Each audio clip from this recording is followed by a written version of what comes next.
A and S.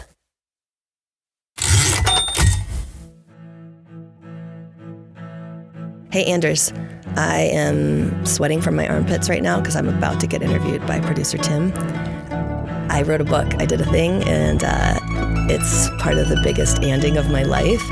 And Tim is going to talk to me about it. So I'm going to take a breath. I'm going to try not to cry. I likely will, because it has been 13 and a half years of waiting to share. Okay, Tim, take it away.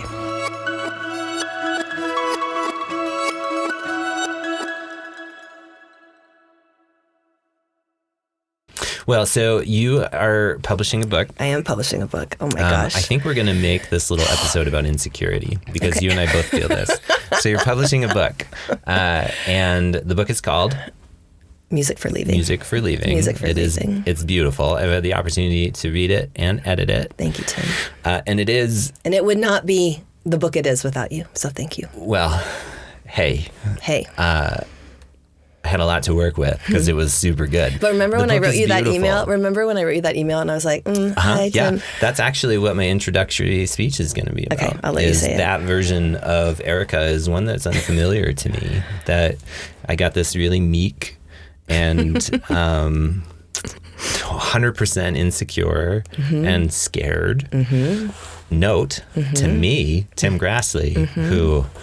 I don't know. I don't know very many people who are intimidated by me, but maybe there's... You put the Tim in intimidated. Yeah, he's got a deep baritone. I got that email and I was like, wait, hold on. Why?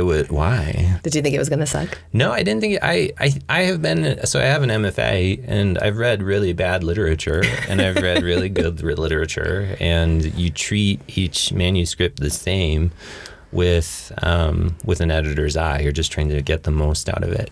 I didn't expect to get that attached or that in deep to be as vividly immersed in the narrative as I was. Thanks, Tim. It's taken some time.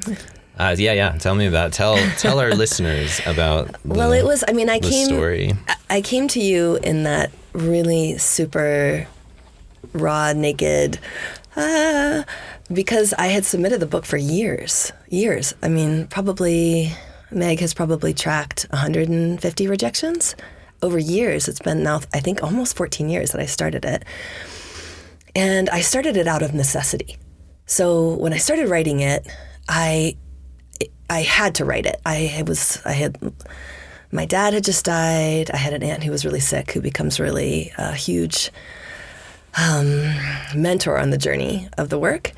And I was a new mom, and I was exhausted, and I was a director of dance, and I was feeling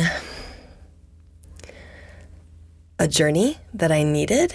I didn't know where I was going or that I was the one leaving, but I knew Eleanor had to get out. And so, like, out of the grief that she was holding, out of her particular stuckness, and out of a really hard thing that I don't want to give away, because that's when we talk about what the book's about. I don't want to spoiler alert it.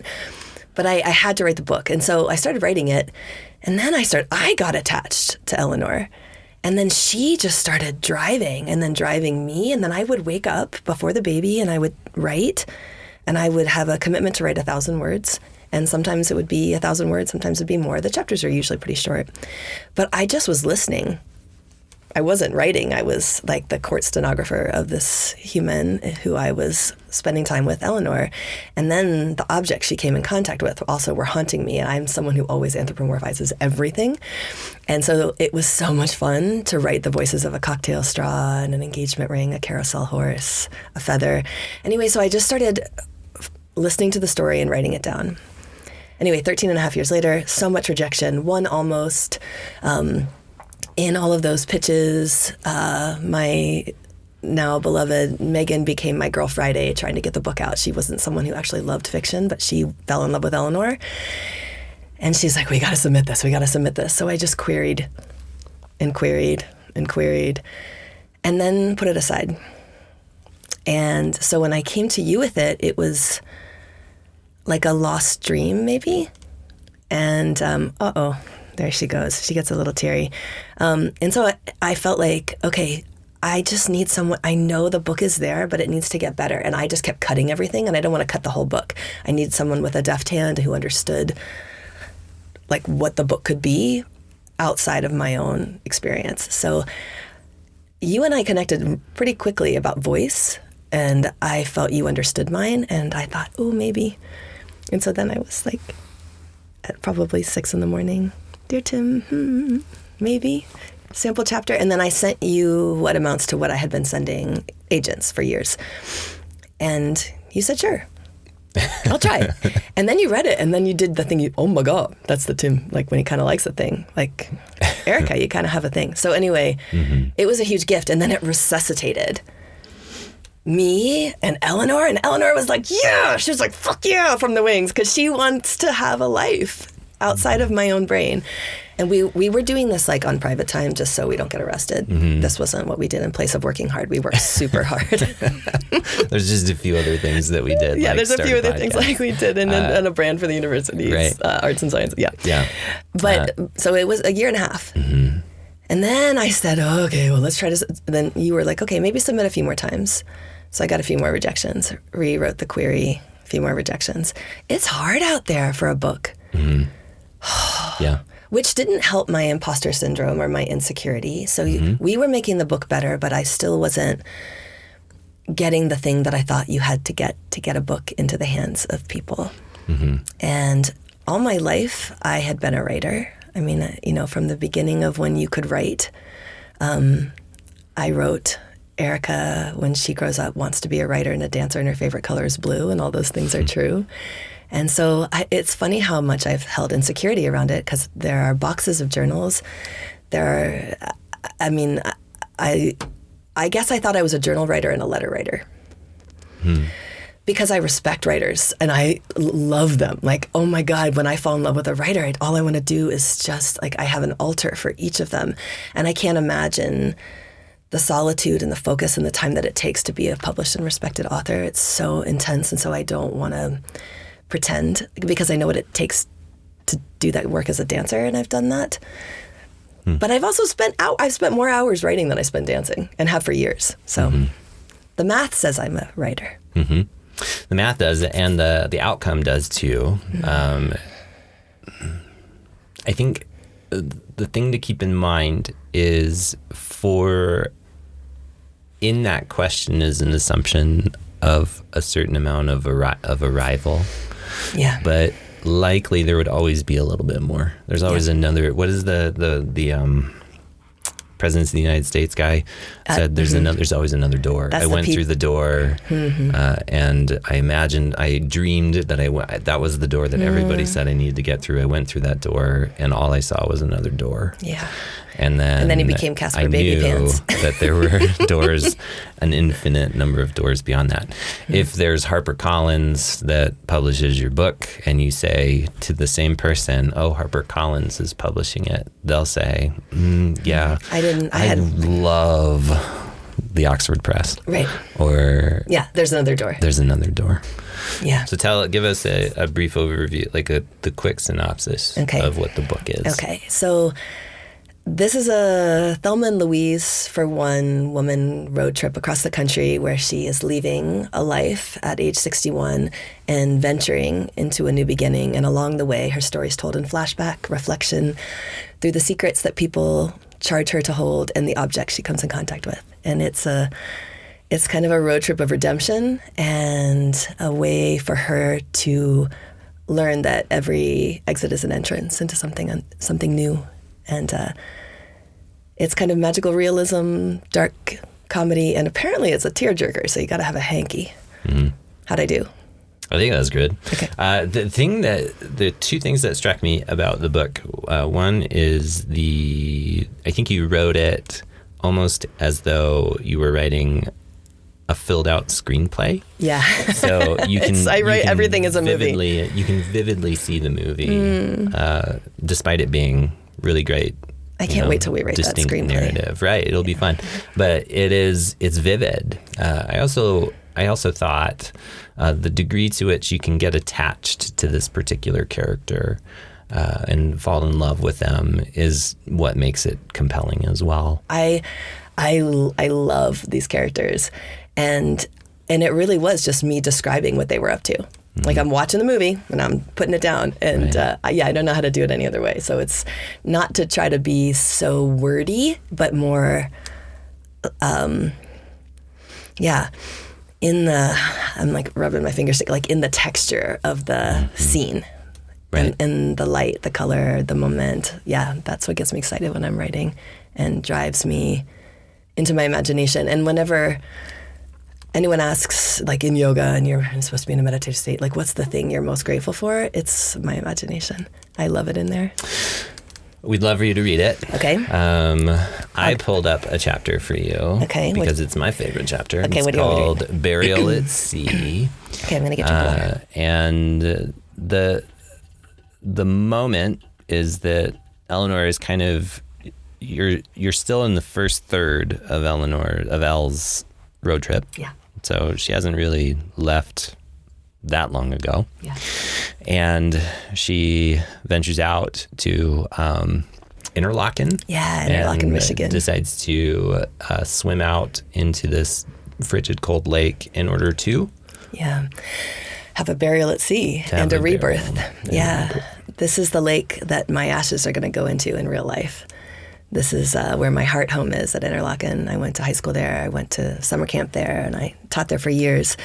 So it was really amazing to put Eleanor there and to imagine her having gone to high school there years before me, but then to return to it, and then to return to it kind of bringing my body and some of my stories. But she does this burial at a time when I was not ready to release what she was letting go of. I didn't even know I was going to. And so it was like, Eleanor, there go the water, like, whoosh.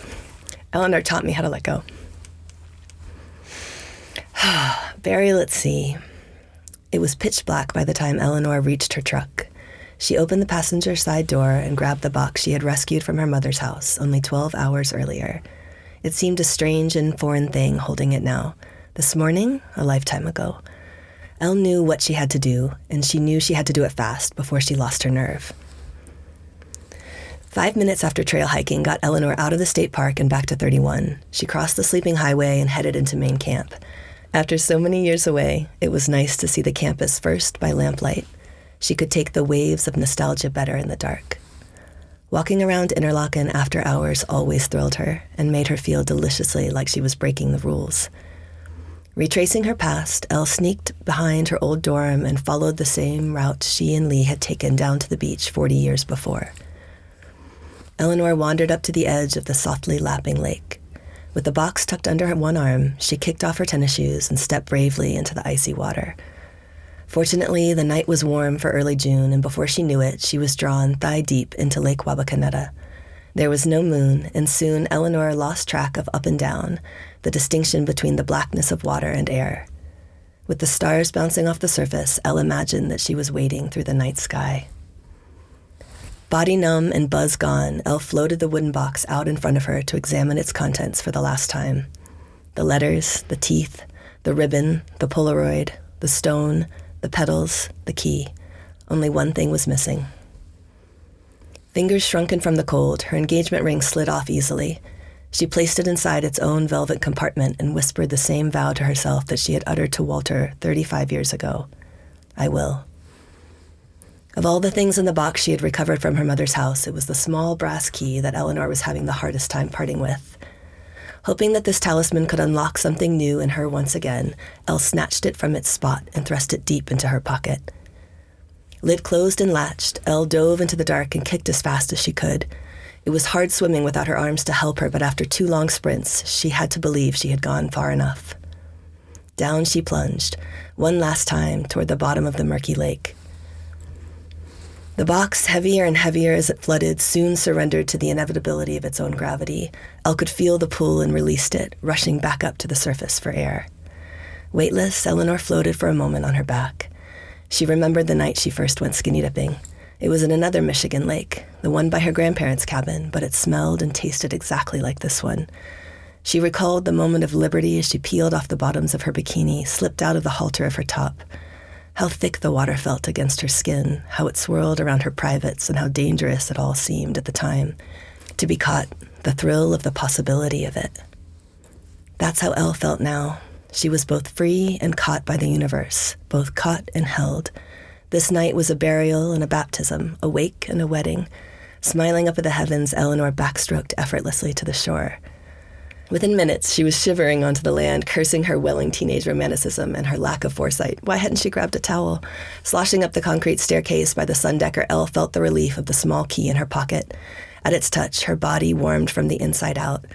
I will, she said again to herself, and this time she knew she would.